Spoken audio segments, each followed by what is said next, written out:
There is a preterm delivery around 35 weeks plus 5 days. And the mother का ये second baby है. First baby had bad this thing history. After day 10 of life, the baby has expired due to some unknown cause. Cause is not known. So we are going to take up this case. So you have to come for receiving the baby. So what will be your first step? Initial assessment. What? Initial assessment में हम gestational age of the baby first देखेंगे. Delayed cord clamping हुआ कि नहीं देखेंगे. कुछ मतलब delayed cord clamping जो मतलब 3 to 60 सेकेंड्स का कॉर्ड क्लैंपिंग हुआ कि नहीं वो देखेंगे. फिर एमनियोटिक फ्लूइड का कलर क्या था वो देखेंगे. फिर एडिशनल कोई रिस्क फैक्टर्स है कि नहीं. विगरस बेबी किने देखबो. इनिशियल असेसमेंट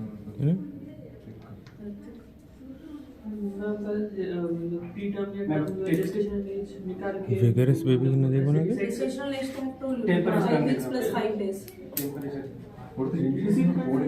ब्रीथ बच्चे किने देखबो था के.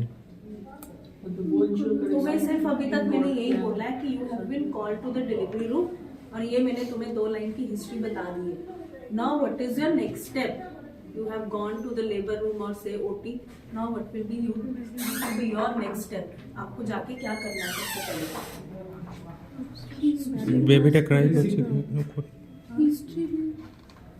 हिस्ट्री लेना. क्या हिस्ट्री लेना? मदर में को चेंज है कि नहीं? मदर बेबी में कौन liquid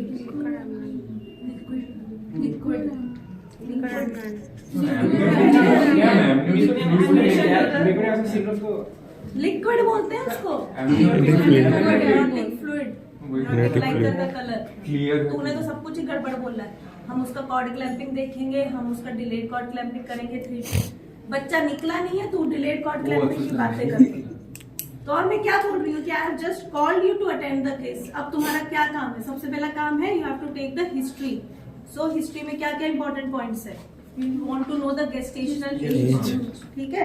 then whether the amniotic fluid is clear or meconium stain. Third is your any other risk factors. So any other लाया लैपटॉप पवन खत्म नहीं कर पाते. अच्छा ठीक है. So any other risk factors में what all you want to know? अगर मदर को PIH का So any other risk factors includes all your antenatal history starting from your first trimester, second trimester and third trimester. ठीक है. So this baby was 35 days and there is a bad history. It is not a bad obstetric history. It is a previous bad child related history that the baby passed at day 10 of life. So you have to be more vigilant. So what all history you want to know from the mother? उसने बोला PIH और vaccine लगाया कि नहीं और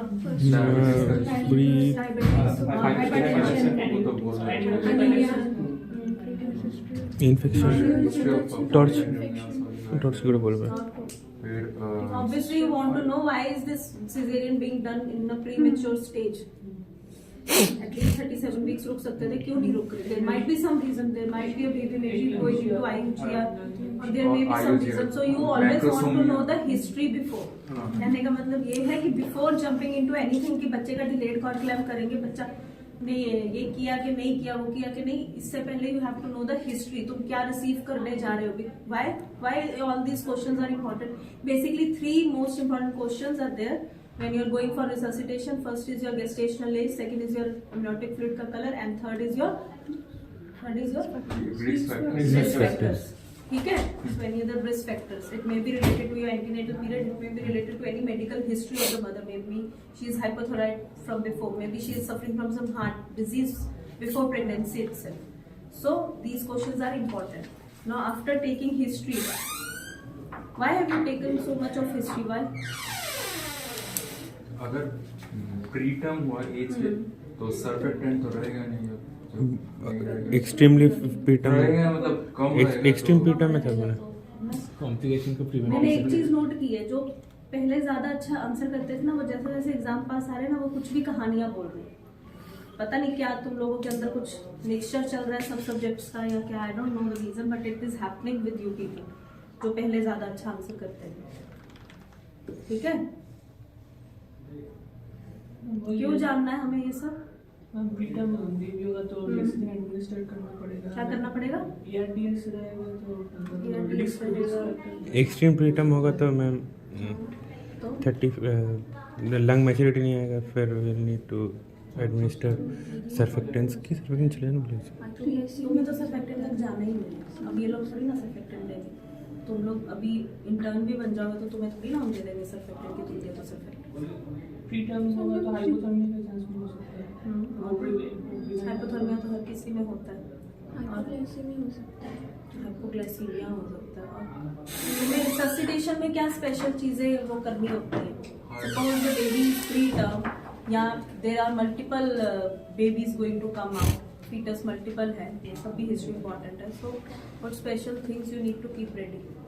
cardiac muscle specific cardiac massage कर सकते हो, उसकी जरूरत नहीं है।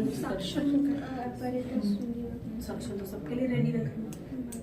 Incubator premature babies are more prone to develop hypothermia. Incubator so अगर प्रीमेच्योर बेबी है that also less than 32 weeker, तो you should keep a plastic wrap to receive the baby.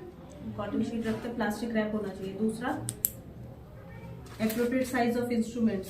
Anbu का ये जो मास्क है, एम्बू का साइज, एम्बू का mask according to the premature baby. ठीक है, ये सब जो है हमारे पास टर्म बेबी वाला है।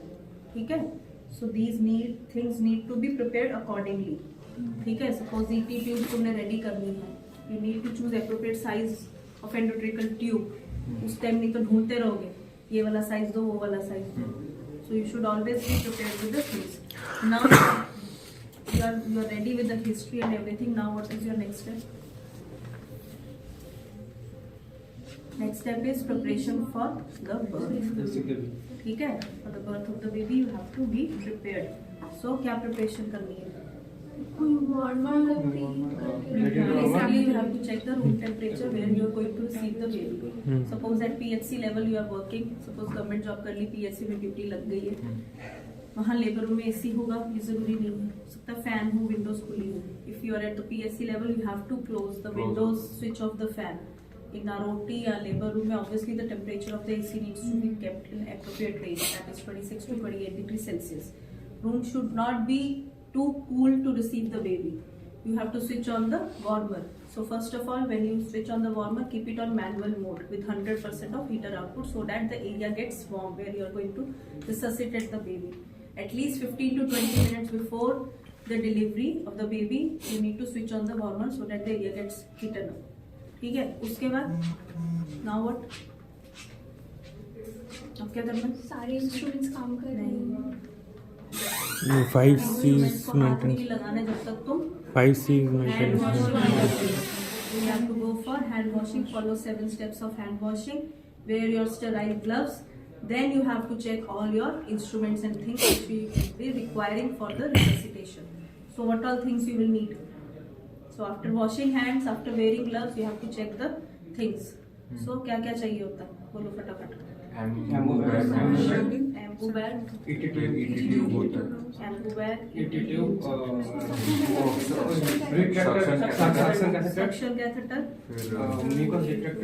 सक्शन कैथेटर, म्यूकस सकर, इसको डेलिस म्यूकस सकर कहते हैं। ये इसकी जरूरत नहीं है अगर तुम्हारे पास सेंट्रल सक्शन मशीन है and you have a suction catheter, तो इसकी जरूरत नहीं है।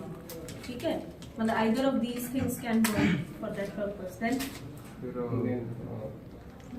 ये सब ट्रॉमा तो बोलो बोलो।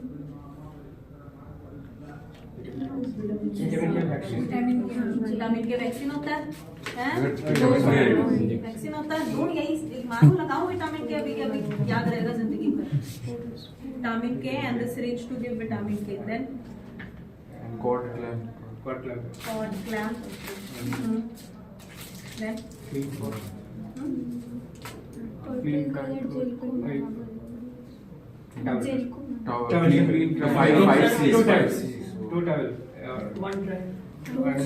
टू शीट्स, एक ये सबसे पहले बच्चा तुम ऐसे बेयर हैंडेड रिसीव कर, शोल्डर सीट, ठीक है। एक shoulder roll, shoulder roll. shoulder roll, 2 cotton sheets. First one you will receive the baby, wipe the baby, discard it and wrap the baby into another dry and warm sheet. Then shoulder roll. sterile gauze pieces, sterile cotton, sterile blade or scissors, oxygen with an oxygen source obviously, then feeding tube, and obviously stethoscope which is missing over here. Okay, you need the stethoscope also to auscultate. Chalo.